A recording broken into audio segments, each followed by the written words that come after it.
बहुत समय पहले भृगु ऋषि के मन में यह जिज्ञासा उत्पन्न हुई कि त्रिदेवों ब्रह्मा, विष्णु और महेश में सबसे श्रेष्ठ कौन है। इस प्रश्न का उत्तर पाने के लिए उन्होंने तीनों देवताओं की परीक्षा लेने का निश्चय किया। सबसे पहले भृगु ऋषि ब्रह्मा जी के पास गए, लेकिन ब्रह्मा जी ने उनका कोई विशेष सम्मान नहीं किया और उन्हें पहचान भी नहीं पाए। इससे निराश होकर ऋषि महेश यानी भगवान शिव के पास गए, परंतु शिव जी ने भी भृगु ऋषि का उचित आदर सत्कार नहीं किया। अब बारी थी विष्णु जी की। भृगु ऋषि जब विष्णु भगवान के पास पहुंचे, उस समय विष्णु जी शेषनाग पर विश्राम कर रहे थे। भृगु ऋषि बिना कुछ कहे सीधे विष्णु जी की छाती पर पैर मार दिया। किसी अन्य देवता के लिए यह बड़ा अपमान हो सकता था, लेकिन विष्णु जी ने बिना क्रोध किए बड़े शांत भाव से ऋषि के पैर को पकड़ा और विनम्रता से बोले, मुनिवर, आपके पैर में चोट तो नहीं लगी? विष्णु जी की इस विनम्रता को देखकर भृगु ऋषि अत्यंत प्रभावित हुए और उन्होंने यह निर्णय लिया कि त्रिदेवों में विष्णु ही सबसे श्रेष्ठ हैं। लेकिन इस घटना से माता लक्ष्मी नाराज हो गईं। उन्हें यह नागवार गुजरा कि विष्णु जी ने भृगु ऋषि के प्रहार का प्रतिकार क्यों नहीं किया। क्रोधित होकर लक्ष्मी जी विष्णु जी को छोड़कर पृथ्वी पर कोल्हापुर में रहने चली गईं। लक्ष्मी जी के जाने से विष्णु जी अत्यंत व्याकुल हो गए।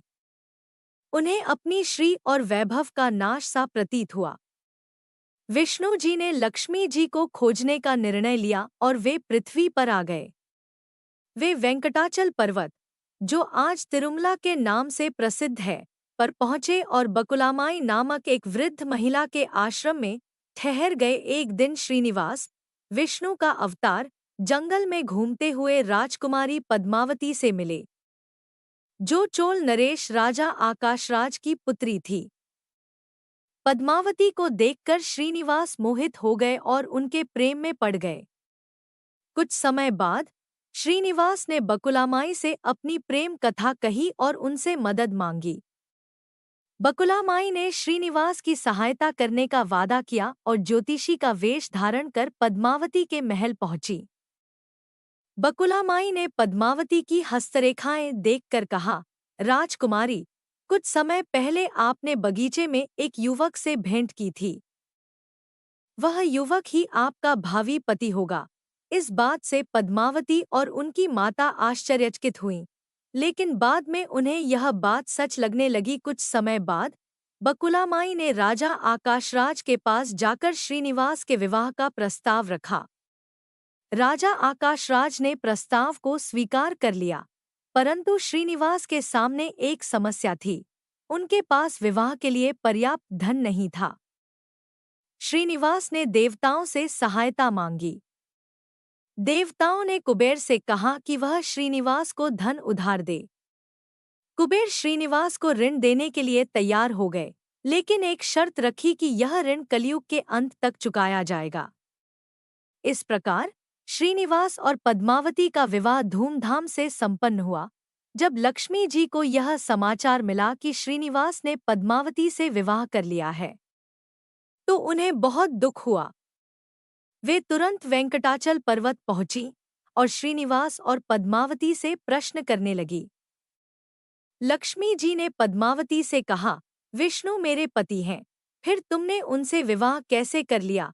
इस विवाद से दोनों देवियों के बीच तकरार होने लगी।